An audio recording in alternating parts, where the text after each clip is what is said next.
अस्सलाम वालेकुम प्यारे दोस्तों। कदीम ज़माने की बात है। किसी जगह एक आदमी रहता था।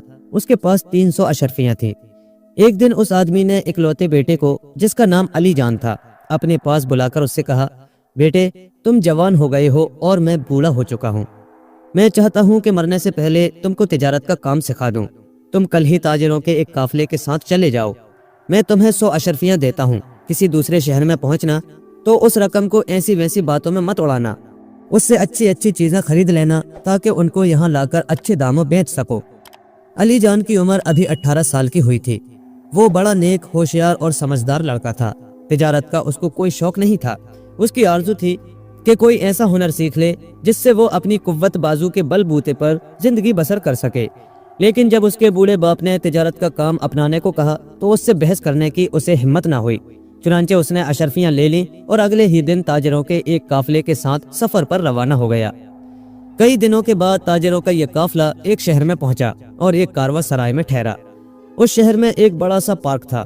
उसी रात अली जान उस पार्क की सैर करने गया और वहां पहुंचा तो क्या देखता है कि हजारों कुमकुमे जगमगा रहे हैं। सारा पार्क दिन की तरह बका नूर बना हुआ है। एक तरफ दरख्तों के बीच एक इमारत है जो चारों तरफ से खुली हुई है। उसका फर्श मरमर का है और कई ऊंचे ऊंचे और मोटे मोटे सुतून छत को सहारा दिए हुए हैं। छत से मुख्तलिफ रंगों से बहुत ही दिल आवेज नक्शो निगार बने हुए हैं। फर्श पर कालीन बिछा है और उसके ऊपर जगह जगह सोने, चांदी, लाल और गोहर की बनी हुई छोटी छोटी और नीची नीची सी मेजें रखी हैं, जिन पर जवाहरात की बनी हुई मुख्तलिफ शक्ल की छोटी छोटी चीजें चुनी हुई हैं। एक से कपड़े पहने हुए कोई 100 से ज्यादा नौजवान दो दो की टोलियों में बटे मेजों के गिर्द बैठे हैं और उन चुनी हुई चीजों को इधर उधर सरका रहे हैं। लोहे की सलाखों के बने हुए एक जंगले के जरिए ये जगह बाकी पार्क से अलग कर दी गई है। अली जान जंगले के पास खड़े होकर बड़ी हैरत से ये तमाशा देखने लगा। कई घंटे गुजर गए, लेकिन अली जान बुत बना खड़ा वो अजीबोगरीब तमाशा देखता रहा। बाल आखिर पार्क की देखभाल करने वाले एक आदमी ने उसको देख लिया और उससे पास आकर पूछा, साहबजादे, आप यहाँ क्यों खड़े हैं? आखिर किस बात पर महू हैरत हो रहे हैं? ये लोग कौन हैं और क्या कर रहे हैं? अली जान ने जोश में पूछा। ये नौजवान लोग पूरे 1 महीने से शतरंज बाजी का फन सीख रहे हैं। उस आदमी ने बताया। क्या मैं भी इस दरसगाह में दाखिल हो सकता हूँ? इसका तरीका क्या है? अली जान ने पूछा। उस आदमी ने जवाब दिया, 100 अशरफियाँ देनी पड़ेंगी और बस। उसके पास जो 100 अशरफियाँ थी उनको देकर अली जान शतरंज बाजी के स्कूल में दाखिल हो गया। थोड़े ही दिनों में वो शतरंज खेलने में इतना माहिर हो गया कि खुद उस्तादों से भी सबकत ले जाने लगा। 1 साल के बाद शतरंज बाजी की तालीम मुकम्मल हो गई और नौजवान स्कूल छोड़कर अपने अपने घर रवाना होने लगे। अली जान उदास होकर सोचने लगा कि अब मैं बगैर पैसों के कहाँ जाऊँ। उस्ताद को उस पर रहम आ गया और उसने एक अशरफी देकर उसको एक काफिले के साथ कर दिया। अली जान खाली हाथ घर लौट आया, जिस पर उसके बाप को बड़ा दुख हुआ। उसके बाद 1 साल गुजरा। एक दिन बाप ने अली जान को फिर अपने पास बुलाया। उसने बेटे को बहुत सी नसीहतें की और 100 अशरफियाँ देकर उसको सौदागरों के एक काफिले के साथ भेज दिया। सौदागरों का ये काफिला फिर उसी शहर में आया। अली जान ने दिल में ये तय कर लिया कि अब अशरफियाँ बेकार की बातों में खर्च नहीं करूँगा। उसी रोज शाम को वो शहर की सैर करने निकला। घूमते फिरते वो उसी पार्क तक पहुंचा। पार्क के अंदर से कोई प्यारा सा नगमा सुनाई दे रहा था। अंदर जाने पर अली जान ने देखा कि उस जगह जहां उसने 1 साल पहले शतरंज बाजी का फन सीखा था, बहुत से नौजवान बैठे मुख्तलिफ बाजे बजाना सीख रहे हैं। उसने उसी दम अपने बाप की सारी नसीहतें भुला दी। 100 की 100 अशरफियाँ जेब से निकाल कर स्कूल चलाने वाले के हवाले कर दी और साज बजाने वाले के सबक लेने लगा। थोड़े ही दिनों में उसने इतनी महारत हासिल कर ली कि अपने उस्तादों से भी आगे निकल गया। 1 साल के बाद जब तालीम खत्म हुई और स्कूल बंद हो गया तो अली जान उदास होकर सोचने लगा कि अब घर अब्बा जान के पास क्या मुंह लेकर जाऊंगा और पैसों के बगैर पहुंच भी कैसे पाऊंगा। लेकिन उस पर रहम खा के उस्ताद ने उसको 2 अशरफियाँ दे दी और उसे सौदागरों के एक काफिले के साथ कर दिया। अली जान वापस घर आ गया। उसके लौट आने पर उसका बाप खुश तो हुआ, लेकिन बेटे को फिर खाली हाथ देखकर बूढ़े को बहुत गुस्सा आया और उसने बेटे को खूब बुरा भला कहा। 1 साल और गुजर गया। बूढ़े ने अपनी रही सही 100 अशरफियाँ बेटे को देकर उससे कहा, देखो, अगर तुमने इन 100 अशरफियों को भी इधर उधर की बातों में उड़ा दिया तो हम बिल्कुल कंगाल होकर रह जाएंगे। रोटी के एक एक टुकड़े को तरस जाएंगे। बेघर होकर सड़कों की खाक छानते फिरेंगे। अली जान ने कसम खाकर कहा, अब मैं फिजूल खर्ची नहीं करूंगा। सारी रकम से अच्छा सा माल खरीद कर लाऊंगा। बूढ़े को कुछ इत्मीनान हुआ और उसने अली जान को एक काफिले के साथ रुखसत कर दिया। अली जान फिर उसी बड़े शहर में पहुंचा। وہاں وہ سب سے پہلے حمام میں گیا تاکہ راستے کا سارا گرد و غبار اپنے بدن سے دھو ڈالے۔ حمام سے لوٹتے ہوئے جب جانے پہچانے باغ کے پاس سے گزرنے لگا تو اس نے سوچا کہ چلو ایک نظر باغ کو تو دیکھ لوں۔ بس پھر کیا تھا، اس نے اپنے آپ کو باغ کے بیچوں بیچ کھڑا پایا۔ دیکھتا کیا ہے کہ اسی مرمر کے چبوترے پر جہاں اس نے شطرنج کھیلنا اور ساز بجانا سیکھا تھا، بہت سے جوان لڑکے بیٹھے لکھنے پڑھنے کا سبق لے رہے ہیں۔ اس نے سوچا شطرنج کھیلنا اور باجے بجانا تو میں سیکھ گیا، لیکن مجھے لکھنا پڑھنا نہیں آتا۔ چاہے کنگال ہی کیوں نہ ہو جاؤں، میں لکھنا پڑھنا ضرور سیکھ لوں گا۔ یہ سوچ کر اس نے اپنی 100 اشرفیاں نکال کر دے دی اور بیٹھ کر لکھنا پڑھنا سیکھنے لگا۔ پہلے کی طرح اس دفعہ بھی وہ دن دوگنی اور رات چوگنی ترقی کرتا گیا اور تھوڑے ہی دنوں میں تعلیم مکمل کر لی۔ لیکن ایک بار پھر وہی سوال اٹھ کھڑا ہوا کہ پیسوں کے بغیر اب کیا کیا جائے۔ استاد نے رحم کھا کے اس کو اپنے پاس سے 3 اشرفیاں دی اور اسے ایک قافلے کے ساتھ گھر بھیج دیا۔ لیکن علی جان کو اب خالی ہاتھ گھر لوٹنے کی ہمت نہیں تھی۔ ایک سوداگر دور کے کسی شہر کو جا رہا تھا اور اپنا سارا سامان اونٹوں پر لدوا چکا تھا۔ علی جان نے اسی سوداگر کے ہاں نوکری کر لی۔ منہ اندھیرے قافلہ چل پڑا۔ راہی دن رات برابر چلتے رہے لیکن کہیں پانی دکھائی نہ دیا۔ چلتے چلتے بال آخر وہ ایک کنویں تک پہنچے۔ کنواں بہت گہرا تھا اور اس میں بہت تھوڑا سا پانی تھا۔ اپنے مالک کے کہنے پر علی جان کسی طرح کنویں میں اتر گیا۔ اس نے مشک میں پانی بھر لیا اور اوپر چڑھنے کو سوچ ہی رہا تھا کہ دفعتاً کنویں کی دیوار میں بنے ہوئے ایک چھوٹے سے دروازے پر اس کی نظر پڑی۔ اس نے مشک وہیں رکھ دی اور دروازے کو ذرا سا کھول کر اندر جھانکا۔ دیکھتا کیا ہے کہ ایک بڑا سا روشنی سے بھرا ہوا کمرہ ہے۔ فرش پر قالین بچھا ہے جس پر ایک بوڑھا آدمی اپنا سر جھکائے بہت اداس بیٹھا ہے اور اس کے ہاتھ میں ایک وائلن ہے۔ یہ منظر دیکھ کر علی جان ذرا بھی نہ گھبرایا۔ وہ آہستہ سے بوڑھے کے پاس گیا اور بوڑھے کے ہاتھ سے وائلن لے کر اس کو بجانے لگا۔ تاروں کی پیاری آواز سن کر بوڑھے نے اپنی آنکھیں کھولی اور اطمینان کی گہری سانس لی۔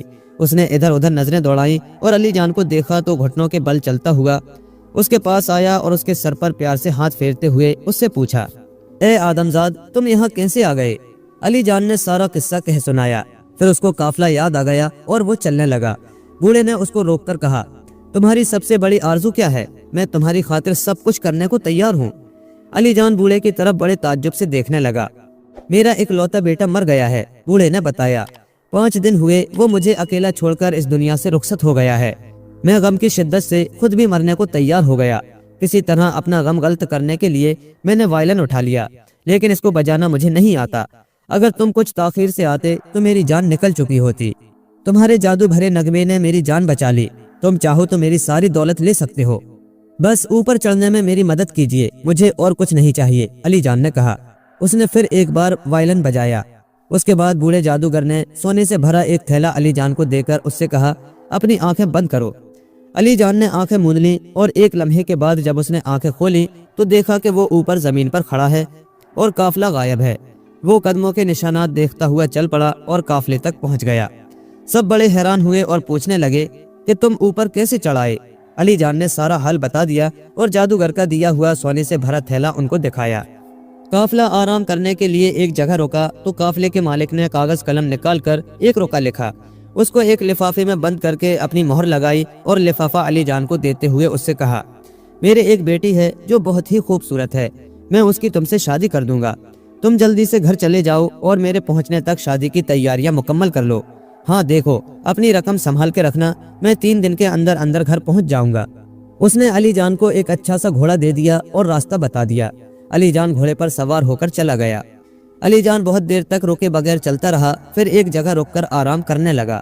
بیٹھے بیٹھے اس نے سوچا کہ میں نے 100 اشرفیاں دے کر لکھنا پڑھنا سیکھا ہے، لاؤ ذرا پڑھ کر دیکھوں کہ خط میں کیا لکھا ہے۔ یہ سوچ کر اس نے خط کو نکالا اور اسے کھول کر پڑھنے لگا۔ اس کو پڑھا تو گھبرا گیا۔ خط میں لکھا تھا، میری اچھی بیگم، میں سونے سے بھرا ایک تھیلا تمہیں بھیج رہا ہوں، وہ اس نوکر کے پاس ہے۔ دھوکہ دینے کے لیے میں نے اس سے کہا ہے کہ تم سے اپنی بیٹی کی شادی کر دوں گا، تم اس کا سر فوراً کٹوا دینا۔ سلام کے ساتھ تمہارا خاوند۔ علی جان نے یہ خط پھاڑ کر پھینک دیا اور اس کے بدلے ایک دوسرا خط لکھا جس کا مضمون یہ تھا، میری اچھی بیگم، اس عزیز مہمان کا خوب اچھی طرح استقبال کرنا اور اس کے ساتھ ہماری بیٹی کی شادی کر دینا۔ میرے آنے کا انتظار کیے بغیر شادی فوراً کر ڈالنا۔ سلام کے ساتھ تمہارا خاوند۔ علی جان نے اس خط کو لفافے میں بند کر کے جیب میں ڈال لیا اور آگے چل پڑا۔ وہ اس شہر پہنچا، اس تاجر کا گھر ڈھونڈ لیا اور جا کر خط کو اس کی بیوی کے حوالے کر دیا۔ खत पढ़कर ताजिर की बीवी ने आने वाले मेहमान को खूब गर्म जोशी से इस्तकबाल किया और उसके दिल खोलकर खातिरदारी की। अगले ही दिन ताजिर की बीवी ने बड़ी धूमधाम से अली जान के साथ अपनी बेटी की शादी कर दी। तीसरे दिन सुबह होते ही अली जान अपने घोड़े पर सवार होकर रुखसत हो गया। जाते वक्त उसने नौकरों को हिदायत दी, मैं तिजारत के सिलसिले में बाहर जा रहा हूँ, रात के वक्त किसी के लिए भी दरवाजा मत खोलना। अगर कोई दीवार फांद कर अंदर आ जाए तो उसको पकड़ लेना और मार मार कर उसका कचूमर निकाल देना। तुम्हारे मालिक का यही हुक्म है। रात को ताजिर अपने काफले के साथ अपने घर आ पहुंचा और दरवाजे पर दस्तक देने लगा। बड़ी देर तक तो वो दरवाजा खटखटाता रहा, लेकिन दरवाजा ना खुलना था ना खुला। तब ताजिर मजबूरन दीवार फांद कर सहन में आ गया। उधर नौकर इसी ताक में बैठे थे। उन्होंने फौरन उसको पकड़ लिया और आओ देखा न ताओ, उसकी पिटाई कर दी। ताजिर बहुत देर तक बेहोश पड़ा रहा। होश आया तो वो किसी तरह अपने कमरे तक पहुंचा, बीवी को सलाम किया और उससे पूछा, कोई मेरा खत लेकर आया था, उसका तुमने क्या किया? मैं आपका हुक्म बजा लाई, बीवी ने जवाब दिया। और अशरफियां ले ली, कहाँ है वो? ताजिर ने दरियाफ्त किया। कौन सी अशरफियां, कैसी बातें कर रहे हैं? बीवी ने हैरत से पूछा। आखिर मैंने खत में लिख दिया था ना कि खत लाने वाले को मार डालना और अशरफियों को लेकर छुपा देना, ताजिर ने कहा। अरे आपको क्या हो गया है? आपके होशो हवास ठिकाने तो हैं? भला कहीं कोई अपने दामाद को भी मार डालता है? बीवी ने पूछा। दामाद? कौन सा दामाद? ताजिर ने घबरा कर कहा। जी हाँ, आपकी बेटी का खाविन, बीवी ने जवाब दिया। मेरी बेटी का खाविन? ये तुमने उसकी शादी कब कर दी? ताजिर ने इस्तिफसार किया। 2 दिन हो चुके हैं, बीवी ने कहा। ताजिर ने अपना माथा पीट लिया और अपनी बीवी और नौकरों को डांटने और उन्हें गालियां देने लगा। फिर उसने अपने दामाद के मुताल्लिक पूछा, और वो खत कहाँ है? वो तो सुबह ही सुबह घोड़े पर सवार होकर कहीं बाहर चले गए, नौकरों ने बताया, और हमसे कह गए कि किसी के लिए भी दरवाजा मत खोलना और कोई दीवार फांद कर अंदर आ जाए तो मार मार कर कचूमर निकाल देना। ताजिर समझ गया कि उसको अपने किए की सजा मिल गई है और उसने अपने दामाद से सुलह कर लेने का फैसला कर लिया। अब ताजिर और उसकी बीवी को यहीं छोड़कर जरा अली जान का हाल सुनिए। अली जान चलते चलते एक बड़े शहर में पहुंचा।